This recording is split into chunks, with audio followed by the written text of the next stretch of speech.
Assalamualaikum warahmatullahi wabarakatuh. Selamat berjumpa kembali dalam materi mata kuliah pengantar hukum Indonesia. Pertemuan ke-17 yaitu hukum acara pidana. Pengertian dan ruang lingkup hukum acara pidana.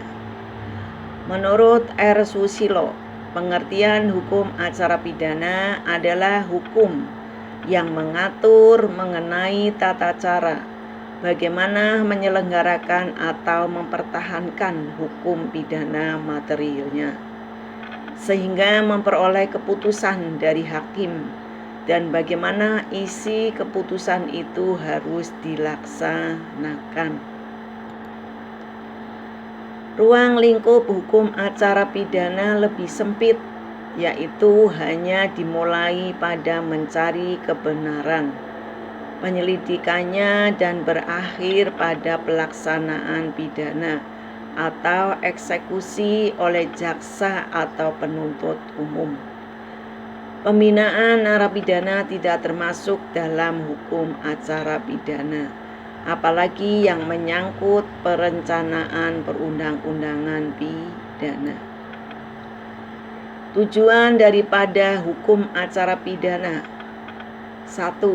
Untuk mencari dan mendapatkan atau setidak-tidaknya mendekati kebenaran materialnya.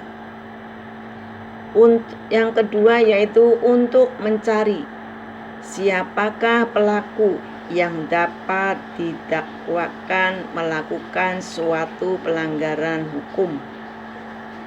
Yang ketiga yaitu untuk meminta pemeriksaan dan putusan dari pengadilan, menentukan apakah terbukti bahwa suatu tindak pidana telah dilakukan dan apakah orang yang didakwa itu dapat dipersalahkan. Adapun proses pelaksanaan acara pidana terdiri dari 3 tingkatan, yang terdiri dari pemeriksaan pendahuluan, pemeriksaan dalam sidang pengadilan, dan pelaksanaan hukuman. Asas-asas hukum acara pidana yaitu asas legalitas. Dalam pasal 1 ayat 1 KUHP mengatakan, tiada suatu perbuatan dapat dipidana kecuali berdasarkan ketentuan perundang-undangan pidana yang telah ada. Nullum dilectum nulla puna sine prive lege punali. Asas oportunitas. Seseorang tidak dapat dituntut oleh jaksa karena dengan alasan dan pertimbangan demi kepentingan umum.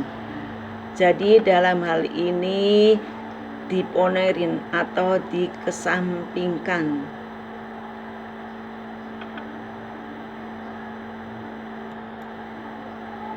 Asas perlakuan yang sama di muka hukum, equality before the law. Asas praduga tak bersalah, presumption of innocence. Suatu asas yang menghendaki agar setiap orang yang terlibat dalam perkara pidana harus dianggap belum bersalah sebelum ada putusan pengadilan yang menyatakan kesalahannya itu. Asas penangkapan, penahanan, penggeledahan, dan penyitaan dilakukan berdasarkan perintah tertulis pejabat yang berwenang. Asas ganti kerugian dan rehabilitasi. Nanti kalian bisa dibaca lebih rinci di dalam deskripsi materinya. Asas peradilan cepat, sederhana, dan biaya ringan. Asas tersangka atau terdakwa berhak mendapat bantuan hukum. Azas pengadilan memeriksa perkara pidana dengan hadirnya terdakwa. Azas peradilan terbuka untuk umum. Azas aksuator, penempatan tersangka sebagai subjek yang memiliki hak yang sama di depan hukum. Azas akusator menunjukkan bahwa seorang terdakwa yang diperiksa dalam sidang pengadilan bukan lagi sebagai objek pemeriksaan, melainkan sebagai subjek. Demikianlah secara garis besarnya materi mata kuliah pengantar hukum Indonesia mengenai hukum acara pidana. Terima kasih. Wassalamualaikum warahmatullahi wabarakatuh.